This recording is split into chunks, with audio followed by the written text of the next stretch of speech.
What's up, what's up, what's up? It's your boy Domuto. We're back with another video. Today, we're watching Solid Saiyan. What if the Z Fighters grew like Saiyans? Today we're watching part 7 and 8. Usually I'll be done with the story by now, but I had a lot of little technical difficulties in the past few weeks. So, you know what I'm saying? But anyway, we here now, so let's get into it, bruh. Is ready to face Beerus. The immense power of his form is overflowing. He can't believe how strong this is. Although, it turns out to not be incredibly impressive against Beerus. Sure, it's strong, and he does enjoy the fight, and he sees the potential within Vegeta too, but it's still not really what he expected. He only had to use a fraction of his power. Pretty standard Battle of God stuff, which is kind of why I'm going through it pretty briefly.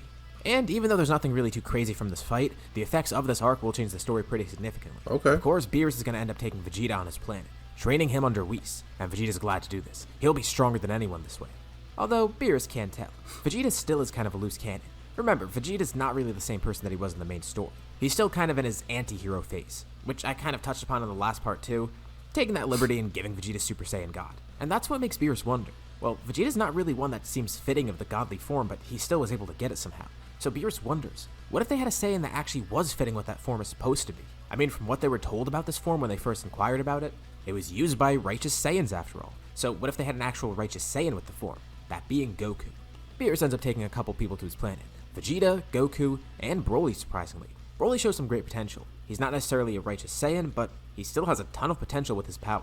Vegeta already lost the Super Saiyan God form after his fight, absorbing it to his base, and with everyone thinking that he might have just lost it permanently, even though he kept the godly key. They still have no clue of what's going on with it yet, and that's why Beerus is specifically wondering if he should take Goku with him. Vegeta's a bit annoyed by it, but whatever.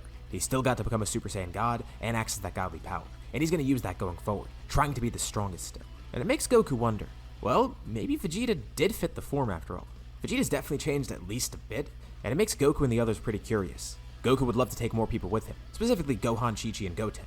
But Gohan would prefer to stay here, and while Chi-Chi is definitely up for training, she thinks it's best that they all stay here too. She has to draw the line somewhere, but they could all still grow strong here, so it's okay. They just hope Goku stays careful because really, he's the only good one in that crew. Beerus is still kinda sketchy, and same for that Broly guy. And even though Vegeta's cooled down, he still is Vegeta. But hey, again, if he got that godly form, and what they heard about it is true, maybe he's not as bad as before. Hopefully at least. It's wishful thinking. All the while, everyone continues their normal training. Roshi and Piccolo continue growing stronger together. And now with Goku gone, Gohan, Goten, and Chi-Chi would probably join them occasionally. Although Chi-Chi more so trains Goten. Since Gohan is actually above the two of them, he feels his time is better spent with Piccolo and Roshi, even though the three of them all have wildly different powers. And all this makes Piccolo wonder. Kaioken is great, especially the hugely high level he has it at. But he wonders if there's a form that he can get. The Saiyans all have their transformations. Hell, even Yamcha has a transformation. Come on, Piccolo, get that orange Piccolo, power son. things, and even though it's not really something like Super Saiyan, it's still a transformation. It's cool. As an Namekian, maybe he has something unique. And by training with these two, maybe you could help him find something, even if he's wildly different than the two of them. Let's also go over to the Sacred World of Kais. Tien has been training non-stop. Same for Pikkon. He's surprised that he was actually allowed to come here. But Shin and Kibito seem pretty lenient around him. The two are growing incredibly powerful from their training. And at one point, Tien is even able to pull the Z-Sword. The two of them start training together with him. But with how rapidly they're growing, the Z-Sword can't keep up at some point, which means it ends up breaking, unleashing Elder Kai from its seal, completely dumbfounding everyone there. Thankfully, it's not like the Buu Saga where they're just under constant threat right now, so it's a little bit more chill here, and they don't find out about his ritual immediately, but at some point, they do. Elder Kai sees how strong they're growing, and even though it's weird to have some mortals training here, especially one who's dead, they do seem like righteous warriors, and maybe they could benefit from this power. He's curious to see it too, so they both learn of Elder Kai's ritual, and they're not strapped for time either, so it's not going to have to be cut short or anything. They can get the full ritual, with both Tien and Pikkon having their potentials awakened, giving them their ultimate forms. The two are pleasantly surprised by it. They weren't too sure at first because they're just being gifted this power. It doesn't feel like it's earned, but they have a different mindset once they get it. They're going to utilize this gift to its fullest, not let it go to waste. And even though it is a gift, they can use it as a stepping stone to train harder and get some different things. They're confident about their future, and this ultimate form is definitely going to help them going forward. Tien especially can't wait to get back to Earth and show everybody. And it's not just this, he's learning so many other things. Just like in Otherworld, he's focused on different techniques that he can learn. Hell, even Elder Kai tells him that there's a different way to do fusion, with Patara earrings. But he's looking at other techniques too, specifically ones that Kais have. But there's some trouble brewing out in space. The Frieza Force definitely has some spies out, some of them still survived. They have some pretty interesting info, both from King Cold encounter on Namek, and of course, Frieza's initial encounter with everybody. Wish Orbs are on Earth and on Namek. and people could be revived by them. We're able to get the Dragon Balls from Earth, reviving Lord Frieza. And Frieza's ready to enact his revenge. It's not just those pesky Saiyans, it's everyone else on Earth. Those monkeys, that Wolfman, and those other Earthlings too. Last time he got too ahead of himself. He should have just wiped them out when he had the chance. And he did kill a few of them, but this time, he'll make sure to kill every last one. Especially those Super Saiyans. And if Vegeta's still there, Frieza will make sure to have some fun with him too. But mainly that Saiyan Goku, his son, and his Earthling friends. Mainly the strong ones like Yamcha, and the three-eyed one who sealed him away. That part annoyed him most. His training commences, which leads to him heading to Earth at some point, now with more power and his golden form. And he knows to expect a lot of strong people there. It's not just the Saiyans. Everyone on this planet is powerful. So, he actually trained a little bit extra this time, just in case. An extra month actually, which is a lot for him. Immediately he's met by a welcoming crew, a group that decimates his army. Gohan, Chi-Chi, Yamcha, Piccolo, Goten, Trunks, Roshi, Jiaozu, and even Kami who decides to help fight. This group is already overkill, but Frieza was prepared for that. He knew it would be a little bit tougher, so he steps up, ready to face them. Gohan stands at the front of the group, with Roshi and Piccolo alongside him. They're all looking to test their newfound strength. Piccolo goes up first. He powers up into Kaioken. With Frieza actually taken aback at how much power he's giving off, the pressure from his aura alone, Frieza immediately goes into his final form, ready to face this Namekian. Piccolo tells Frieza he's been looking to test out this power for a while. He shouts, Kaioken full power. His aura grows massively. This level of Kaioken is so high that he doesn't even know what the multiplier is. And it progressively grows the more he trains with it. It's the maximum amount of power he could output. Well, at least without completely destroying his body. He lost count of how strong this was after getting to the 500 range. He tells Frieza who knows, maybe he's in the thousands by now, maybe even more. He simply can't quantify how strong this Kaioken is. Frieza gets ready to attack, but before he can even do so, Piccolo dashes quickly towards him. Frieza can't react to his speed. Piccolo completely vanishes from everyone's sight, and Roshi tells the others, Piccolo's gotten to a level of Kaioken that he didn't even know was possible. It's absurdly powerful, and he knows Piccolo's going to continue pushing it. Frieza takes a flurry of attacks from Piccolo, but ultimately he's able to unleash a lot of energy, knocking everyone back, giving him a little bit of an opportunity to transform, showing off his new golden form. He didn't realize he'd have to bring it out this soon, but he's confident that this will be more than enough to face Piccolo. And Piccolo says it's a great increase in power, but he's still confident in his own abilities. The two start clashing. It's so incredibly fast that it's hard to keep track of. Every time they strike each other, there's a massive shockwave sent throughout the area. But Roshi's concerned.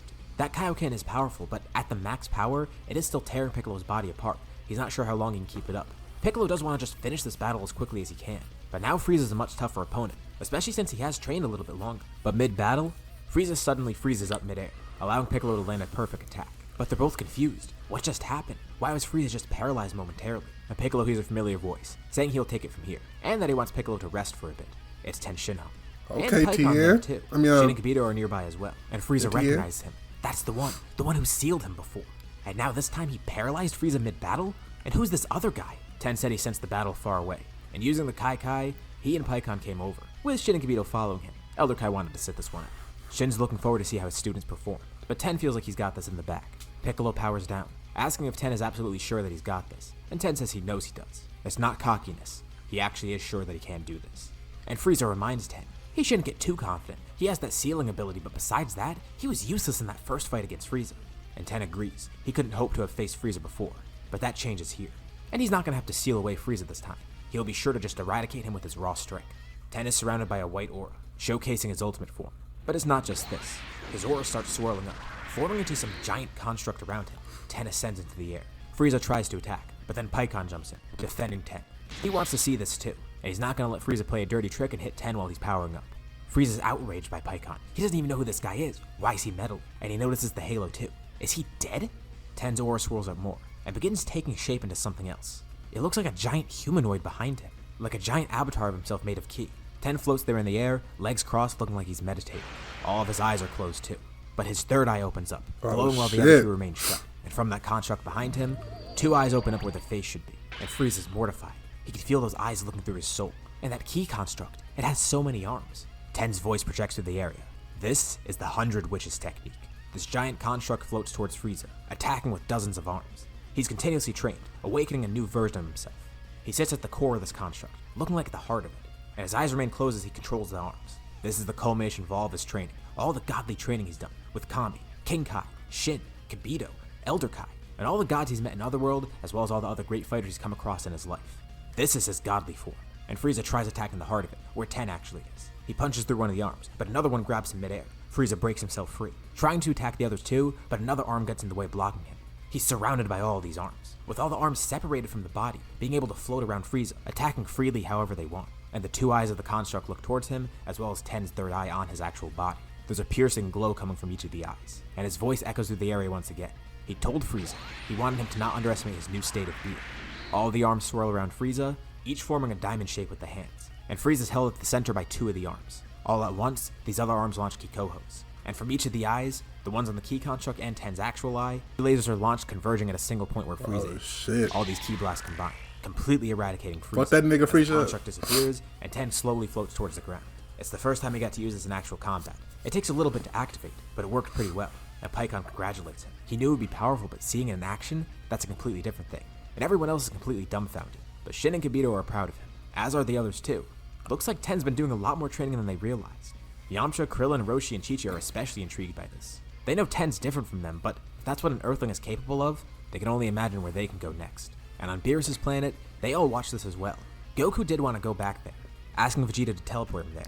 But Whis decided they should just watch and see what's happening. If they really need to intervene, they will. And Vegeta's actually impressed. He didn't think the Earthlings could grow that powerful. And it's not just that. Look at that Namekian. Also, Gohan showed some amazing strength too, even without a godly form. Although he didn't get to show his full power in this battle, he is working towards something unique for himself, and he knows he's on the cusp of obtaining it. But of course, the three Saiyans on Beerus' planet are doing the same as well. Vegeta was actually able to harness the power of a Super Saiyan God once again, and Goku was able to get it as well. Both of them now have Super Saiyan Blue, a new power combining Super Saiyan and Super Saiyan God.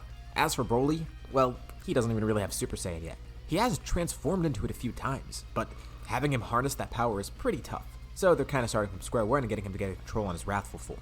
And it's interesting for Goku to train with these two. Vegeta and Broly, they're so different from him and the other Earthlings. Vegeta still is ahead of the two of them.